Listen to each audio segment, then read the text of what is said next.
Three battles that unmade the Byzantine Empire. The Byzantine Empire lost much of its territory to Arab conquests, but remained a major power during much of the Middle Ages. Following the disaster at Yarmuk in 636 CE, the Byzantine Empire, also known as the Eastern Roman Empire, lost much of its territory to the Arab invaders. By the early 8th century, the wealthy provinces of Syria, Palestine, Egypt, and North Africa were gone for good. With the imperial armies in full retreat, the Arabs moved into Anatolia, the empire's heartland. The capital of Constantinople went through 2 sieges but was saved by its impregnable walls. In the west, the Danubian frontier collapsed, allowing the Bulgars to carve their kingdom in the Balkans. Yet, Byzantium did not fall. Instead, it bounced back and moved to the offensive during the 9th and 10th centuries, doubling its size. The militarization of the imperial administration, reorganization of the military, and masterful diplomacy created a powerful medieval state. However, for each enemy defeated, a new one would appear: Seljuks, Normans, Venice, Ottoman Turks. The internal struggles and civil wars further weakened the empire's military capabilities and undermined its defenses. After one last revival in the 12th century, the Byzantine Empire started its decline. 2 centuries later, the empire was only a shadow of its former self, consisting of the capital and a small area in Greece and Asia Minor. Finally, in 1453, Constantinople fell to the new rising power, the Ottomans, ending 2 millennia of Roman history. Here is a list of 5 pivotal battles that made this great empire. 1. Battle of Akroinon, 740 CE. Hope for the Byzantine Empire. Since the beginning of Arab expansion, the Byzantine Empire became its main target. At first, it looked like the forces of Islam would prevail. The Caliphate had beaten one imperial army after another, taking all of the empire's eastern provinces. The ancient cities and major Mediterranean centers, Antioch, Jerusalem, Alexandria, Carthage, were gone for good. It did not help that the Byzantine defenses were hampered by internal struggles within the empire. The situation was so dire that the Arabs besieged Constantinople twice, in 673 and 717–718. Yet, the impregnable walls, and the inventions like the famed Greek fire, saved Byzantium from an untimely end. The hostile incursions in Anatolia continued in the 720s, and the intensity of raids increased during the next decade. Then, in 740, the Caliph Hisham ibn Abd al-Malik launched the major invasion. The Muslim force, 90,000 strong, the number probably exaggerated by the historians, entered Anatolia intending to take major urban and military centers. 10,000 men raided the western coastlands, the recruiting base of the Imperial Navy, while the main force, 60,000 strong, advanced on Cappadocia. Finally, the Third Army marched toward the fort of Akroinon, the linchpin of Byzantine defenses in the region. Unbeknownst to the hostiles, the imperial army was aware of their movements. The Emperor Leo III the Isaurian and his son, future Emperor Constantine V, personally led the forces. Details of battle are sketchy, but it appears that the imperial army outmaneuvered the enemy and scored a crushing victory. Both Arab commanders lost their lives, along with 13,200 soldiers. Although the enemy devastated the area, the remaining 2 armies failed to take any significant fort or town. Akroinon was a major success for the Byzantines, as it was the first victory where they overcame the Arab troops in pitched battle. In addition, the success convinced the emperor to continue enforcing the policy of iconoclasm, which resulted in the widespread destruction of religious images and the clash with the Pope. The emperor and his successors believed that the worship of icons angered God and brought the empire to the brink of destruction. The emperor could have been right, as the Battle of Akroinon was a turning point leading to reduced Arab pressure on the empire. It also contributed to the weakening of the Umayyad Caliphate, which the Abbasids had overthrown within the decade. The Muslim armies would not launch any major offensive for the next 3 decades, buying Byzantium precious time to reconsolidate and even take to offensive. Finally, in 863, the Byzantines scored a decisive victory in the Battle of Lalakean, eliminating the Arab threat and heralding the era of Byzantine ascendancy in the east. 2. Battle of Clayton, 1014. Byzantine Empire's triumph.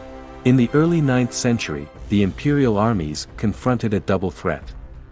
In the east, the Arab raids continued to threaten Anatolia, while the Bulgars invaded the Byzantine Balkans in the west. In 811, at the Battle of Pliska, the Bulgars inflicted a crushing defeat on the imperial forces, annihilating the whole army, including Emperor Nikephoros I. To add insult to injury, the Bulgar Khan, Krum encased Nikephoros' skull in silver and used it as a drinking cup.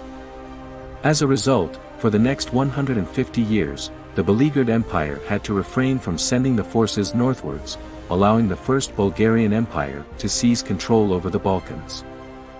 The reversal of the Byzantine fortunes came in the 10th century. The emperors of the Macedonian dynasty went on the offensive in the east, strengthened remaining positions in Sicily and southern Italy, and reconquered Crete and Cyprus. However, while they scored several victories over the Bulgars and even destroyed their capital of Preslav, the Macedonian rulers were unable to eliminate their main rival. To make matters worse, by the late 10th century, the Bulgar forces, led by Tsar Samuil, renewed hostilities, and after a great victory in 986, restored the powerful empire. While the Byzantine emperor, Basil II, made his life aim to destroy the Bulgar state, his attention was drawn to the other more pressing issues. First, the internal revolt and then a war against the Fatimids on the eastern frontier. Finally, in 1000, Basil was ready to launch an offensive against Bulgaria. Instead of a pitched battle, the Byzantines besieged hostile forts, ravaging the countryside, while the numerically inferior Bulgarians raided Byzantine borderlands. Yet, slowly but methodically, the imperial armies recovered the lost territories and reached the enemy's territory. Realizing that he was fighting a losing war, Samuil decided to force the enemy into a decisive battle on a terrain of his own choosing, hoping that Basil would sue for peace. In 1014 a large Byzantine army, 20,000 strong, approached the mountain pass of Clayton on the Strymon River. At Clayton, Basil's first attempt to take the fortifications also failed, with the Byzantine army unable to pass through the valley. To avoid a lengthy and costly siege, the emperor accepted a plan by one of his generals to lead the small force through a mountainous country and attack the Bulgars from the rear. The plan worked to perfection. On July 29, the Byzantines surprised the defenders, trapping them in the valley. The Bulgarians abandoned the fortifications to face this new threat, allowing the imperial army to break through the front line and destroy the wall. In the confusion and rout, thousands of Bulgarians lost their lives. Tsar Samuil fled the battlefield but died soon after of a heart attack. The victory at Clayton gave Basil II his infamous moniker Bulgaroktounos, the Bulgar Slayer. According to the Byzantine historians, after the battle, Basil took dreaded vengeance on the hapless prisoners. For every 100 prisoners, 99 were blinded, and one was left with a single eye to lead them back to their Tsar. Upon seeing his mutilated men, Samuil died on the spot. Although this makes for a juicy story, it is probably a later invention used by the imperial propaganda to highlight Basil's martial exploits over the weaknesses of his civilian successors. Yet, the victory at Clayton turned the tide of war, with the Byzantines completing the conquest of Bulgaria in the following 4 years and turning it into a province. The battle also affected the Serbs and Croats, who acknowledged the supremacy of the Byzantine Empire. For the first time since the 7th century, the Danube frontier was under imperial control, together with the entire Balkan peninsula. 3. Mansakart, 1071. The prelude to a disaster. By the time Basil II had died in 1025, the Byzantine Empire was once again a great power. In the east, the imperial armies reached Mesopotamia, while in the west, the recent addition of Bulgaria restored the imperial control over the Danube frontier and all of the Balkans. In Sicily, the Byzantine forces were one town away from the reconquest of the entire island. However, Basil II, who spent his whole life waging wars and consolidating the state, left no heir. Under a series of weak and military incompetent rulers, the empire was weakened. By the 1060s, Byzantium was still a force to reckon with, but the cracks started to appear in its fabric. The constant power games at the court hampered the imperial armies and exposed the eastern frontier. Around the same time, a new and dangerous enemy appeared at the crucial eastern frontier, the Seljuk Turks. Having taken the purple in 1068, Romanos IV Diogenes focused on rebuilding the neglected military. Romanos was a member of the Anatolian military aristocracy, well aware of the dangers presented by Seljuk Turks. Yet, the powerful Doukas family opposed the new emperor, considering Romanos a usurper. Romanos' predecessor was Doukas, and if he wanted to strengthen his legitimacy and eliminate opposition at the court, the emperor had to score a decisive victory against the Seljuks. In 1071, the opportunity appeared as the Seljuk Turks raided Armenia and Anatolia under their leader, Sultan Alp Arslan. Romanos assembled a large force, around 40 to 50,000 strong, and set out to meet the enemy. However, while the imperial army was impressive in size, only a half were regular troops. The rest was made of mercenaries and feudal levies belonging to frontier landowners of questionable loyalty. Romanos' inability to fully control these forces played a part in the incoming catastrophe. After a grueling march through Asia Minor, the army reached Theodosiopolis, modern-day Erzurum, the major center and frontier town in eastern Anatolia. Here, the imperial council debated the campaign's next step: should they continue to march into the hostile territory or wait and fortify the position? The emperor chose to attack.